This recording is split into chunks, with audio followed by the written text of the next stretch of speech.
Hey girl, good morning, good afternoon. Welcome to the group. Ladies, let's button those jeans again. My name is Rose Stein. I'm a health coach.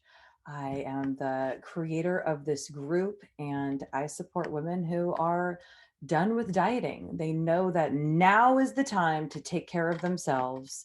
They have spent enough time taking care and worrying about everybody else and realizing that their health is also important. Not that it has to be all or nothing. And that's what we're going to be talking about today.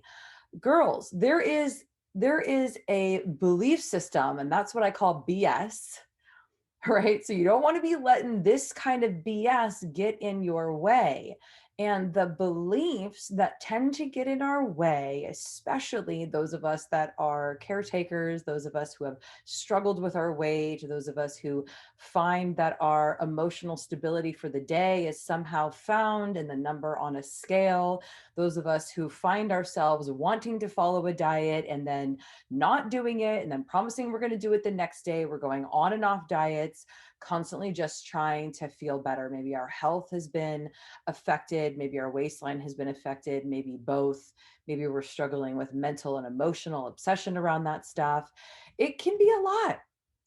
Girl, I feel you. It can be a lot. But today we're going to be talking about one of those belief systems, one of those BS belief systems that gets in our way, that perhaps maybe with just a little bit of acknowledgement, a little bit of shining that light in the dark rooms of our mind, we can begin to see differently. We can begin to get a little bit of perspective on what's really going on. And when we have a different perspective, we see things differently, we think about things differently, we experience things differently, and then we believe differently, and then it makes it a lot easier to act differently, right? And then there's a softness that begins to come in. So today's topic of BS is perfectionism. Girl, I know you know what I am talking about. It is that idea that if I cannot be perfect at something, I'm not willing to try. I'm not willing to put myself in that situation or that future experience of failing and having the frustration and the sadness and the disappointment and the anger of failing again. So if I'm not going to be able to do it and I'm not going to be able to do it perfectly, then I'm not doing it at all. And that is one of the things that I see women doing. Oh, girl, are you doing that? Are you thinking to yourself, well, I can't show up to every single meeting, so I'm not going to join that group? Well, I can't follow that diet perfectly, so you know what? I'm not even going to try. I'm going to wait until after this or after that or after this or after that, or when I sometime in the future where we imagine that we'll somehow be able to do it perfectly, that like somehow life is not going to come up, right?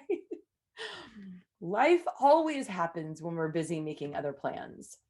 And so this idea that if I can't do it perfectly, if I can't be perfect, if I can't follow it perfectly, if I can't do all the things all the time and feel it and sense it and motivate it right now, that I'm not even going to take that step forward. And I get it. Girl, I freaking get it. Who wants to put themselves in a situation where then they feel disappointed, like they didn't show up the way that they wanted to, or the way that they quote should have, or whatever? Woo, that perfectionism has gotten in the way of more women's health than I can even imagine. See, I've got this really cool book that I'm reading in a book club that I am in. It's called How We Change and 10 Reasons Why We Don't. And he talks about the sameness, right? He talks about the habitual nature of our thinking and the habitual nature of our actions.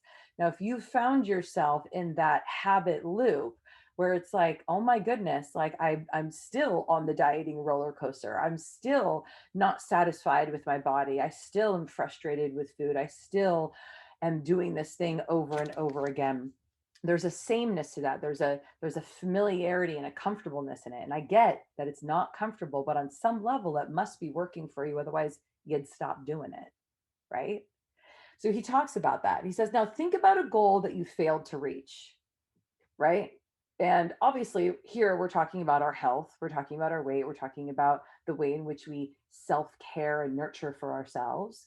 It says, think about a goal that you failed to reach, or maybe you reached it, but then you went backwards, right? You lost all the weight and then you gained it back again, or you got your health back and you could breathe well and you were doing well and you were like motivated for the exercise and it was all good. You were feeling really good, and then something happened. Sometimes it was monumental, and sometimes it was just a birthday party, right? Something happened and you backslid. Now, you probably felt a sense of despair, maybe slight, maybe intense, about yourself, heard the echoing chatter of your own incompetence. Now, think about a time that you reached your goal. I did it. You felt reverberating pride in your own powers, perhaps tingled with a little anxiety about keeping it up. In either case, no matter how minute your goal, the process gave you a stronger awareness of your singular responsibility to master your life. That's deep, girl. That's deep right there. So, this idea that things need to be perfect or else I'm not going to do it, I just want to give you permission right now, you beautiful child of God, you beautiful woman.